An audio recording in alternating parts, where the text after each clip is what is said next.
for me, there's a big difference between beauty for beauty's sake and a conceptual idea. And when I think a lot about even the social events that we do, but for corporate events and fundraising events, there's always a discussion about, is this an occasion where a conceptual idea is something that makes sense? You know, when I started what I do, I was a painter, and I never really intended to get involved in this at all. And so I really approach it from the guise of making an art installation or a giant painting that the guests populate. And because I think about it as an artistic statement, I never want to make the same painting again and again.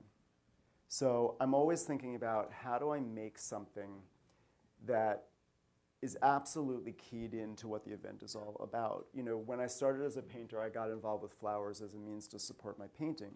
And somewhere along the way, I realized that flowers were just one of the tools in the toolbox, and they were a great tool, but they weren't always the right tool.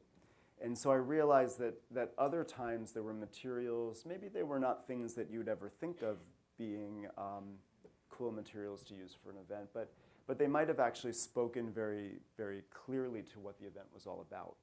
And I started to think about the difference between what decorating means and what creating a conceptual idea that's rolled out in 3 dimensions that people can experience, and what that means. And so, you know, there are times where I choose beauty.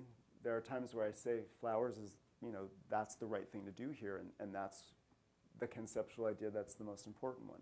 And then there's other times where I think, okay, well, there are other materials that will tell the story of what something is about. It will tell the story about what the foundation is trying to achieve. It will tell the story of what the company that's trying to launch this whole new product is doing. And so for me, there's a big difference, and that needs to be ironed out at the onset.